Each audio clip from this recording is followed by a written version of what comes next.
Di dunia yang penuh dengan keanekaragaman hayati, kutu berdiri sebagai salah satu contoh paling menakjubkan dari adaptasi dan evolusi.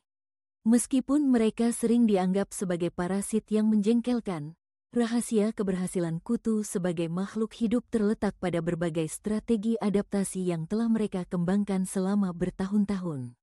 Dengan tubuh yang dirancang untuk bertahan hidup, siklus hidup yang cepat, serta kemampuan untuk melompat dan beradaptasi dengan inang, kutu telah menjadi salah satu parasit yang paling sukses di planet ini.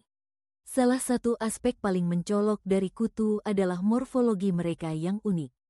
Tubuh kutu yang pipih memungkinkan mereka bergerak dengan mudah di antara bulu atau rambut inang mereka. Bentuk tubuh ini bukan hanya sekadar kebetulan, ia merupakan hasil dari proses evolusi yang panjang. Kutu tidak memiliki sayap, sehingga mereka tidak dapat terbang. Namun, dengan bentuk pipih, mereka dapat menyelinap dengan mudah di antara serat-serat bulu atau rambut, menjadikan mereka sulit untuk ditemukan oleh inang.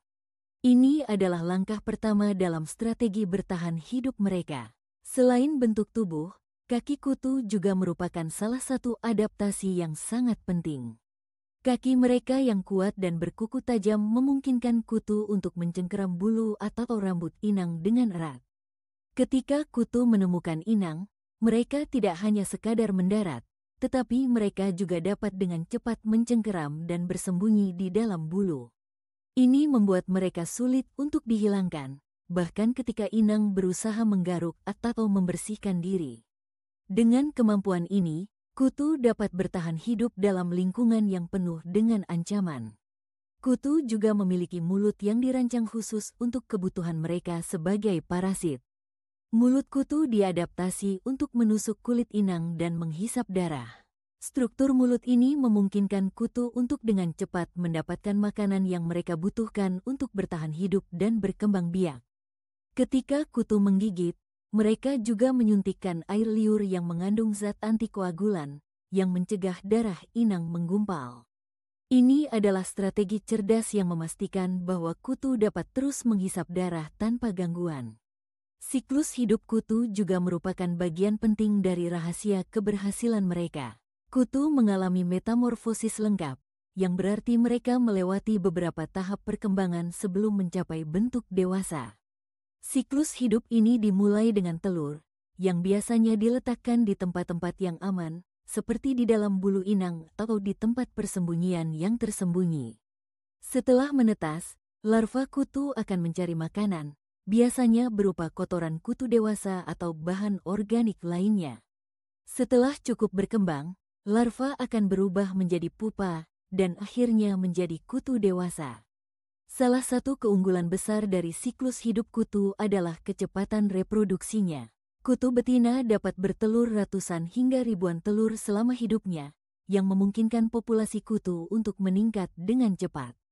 Dalam kondisi yang ideal, populasi kutu dapat berkembang pesat dalam waktu singkat.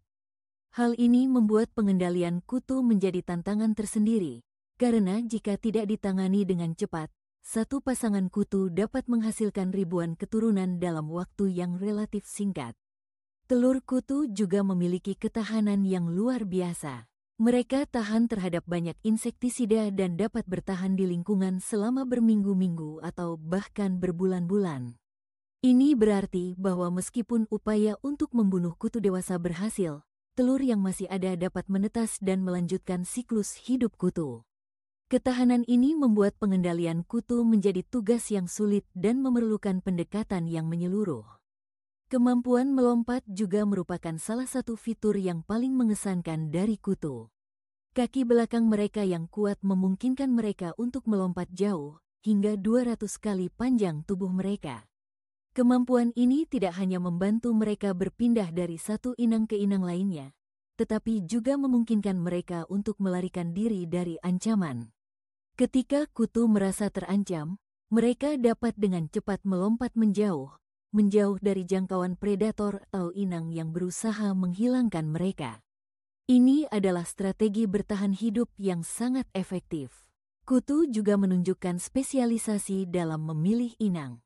Beberapa spesies kutu memiliki preferensi untuk inang tertentu, sementara yang lain dapat menginvestasi berbagai macam inang. Adaptasi ini memungkinkan kutu untuk bertahan hidup pada inang tertentu, termasuk kemampuan untuk menghindari sistem kekebalan tubuh inang. Dalam banyak kasus, kutu telah mengembangkan cara untuk bersembunyi dari respons imun inang, yang memungkinkan mereka untuk bertahan hidup lebih lama dan berkembang biak dengan lebih efektif. Salah satu aspek paling mengkhawatirkan dari keberadaan kutu adalah peran mereka sebagai vektor penyakit. Kutu dapat menularkan berbagai penyakit kepada inangnya, baik hewan maupun manusia. Beberapa penyakit yang ditularkan melalui kutu termasuk penyakit pes, tifus, dan tularemia. Ketika kutu menggigit inang yang terinfeksi, mereka dapat memperoleh patogen dan kemudian menularkannya ke inang lain saat mereka makan. Proses ini menciptakan siklus penularan yang dapat menyebabkan wabah penyakit yang serius. Rahasia keberhasilan kutu sebagai parasit terletak pada kombinasi adaptasi fisik mereka, siklus hidup yang cepat, kemampuan melompat, dan kemampuan mereka untuk menghindari sistem kekebalan tubuh inang. Memahami rahasia ini penting untuk mengembangkan strategi pengendalian kutu yang efektif. Pengendalian kutu melibatkan pendekatan terpadu yang mencakup berbagai aspek, mulai dari perawatan pada inang hingga pengendalian lingkungan. Salah satu langkah pertama dalam pengendalian kutu adalah perawatan pada inang. Menggunakan obat kutu pada hewan peliharaan dan ternak adalah langkah penting untuk mengurangi populasi kutu. Obat-obatan ini dirancang untuk membunuh kutu dewasa dan larva, serta mencegah kutu baru muncul. Namun, penting untuk diingat bahwa pengobatan ini harus dilakukan secara teratur dan sesuai petunjuk untuk mencapai hasil yang optimal. Selain itu, pengendalian lingkungan juga sangat penting. Membersihkan tempat tinggal dan menghilangkan tempat persembunyian kutu, seperti karpet, spray, dan retakan di lantai, adalah langkah-langkah yang dapat membantu mengurangi populasi kutu. Kutu seringkali bersembunyi di tempat-tempat yang tidak terlihat, jadi penting untuk melakukan pembersihan menyeluruh dan rutin. Penggunaan insektisida juga merupakan bagian dari strategi pengendalian kutu. Insektisida dirancang untuk membunuh kutu dewasa dan larva, tetapi perlu diingat bahwa tidak semua insektisida efektif terhadap semua tahap kehidupan kutu. Oleh karena itu, penting untuk memilih produk yang sesuai dan mengikuti petunjuk penggunaan dengan cermat. Dalam upaya untuk mengendalikan kutu, penting untuk memahami siklus hidup dan adaptasi kutu. Dengan pengetahuan ini, kita dapat lebih efektif dalam mengendalikan populasi mereka dan mencegah penyebaran penyakit yang ditularkan melalui kutu. Pengendalian kutu bukanlah tugas yang mudah, tetapi dengan pendekatan yang tepat dan kesadaran akan strategi adaptasi kutu, kita dapat mengambil langkah-langkah yang diperlukan untuk melindungi diri kita dan hewan peliharaan kita dari ancaman kutu. Dalam kesimpulannya, kutu adalah contoh luar biasa dari adaptasi dan evolusi. Meskipun mereka mungkin tampak menjengkelkan dan merugikan, mereka memiliki rahasia keberhasilan yang mendalam. Dari morfologi tubuh yang unik hingga siklus hidup yang cepat dan kemampuan untuk beradaptasi dengan inang, kutu telah membuktikan diri sebagai salah satu parasit paling sukses di dunia. Memahami rahasia ini tidak hanya membantu kita menghargai kompleksitas kehidupan, tetapi juga memberikan wawasan yang berharga dalam upaya kita untuk mengendalikan populasi kutu dan melindungi kesehatan kita dan hewan peliharaan kita.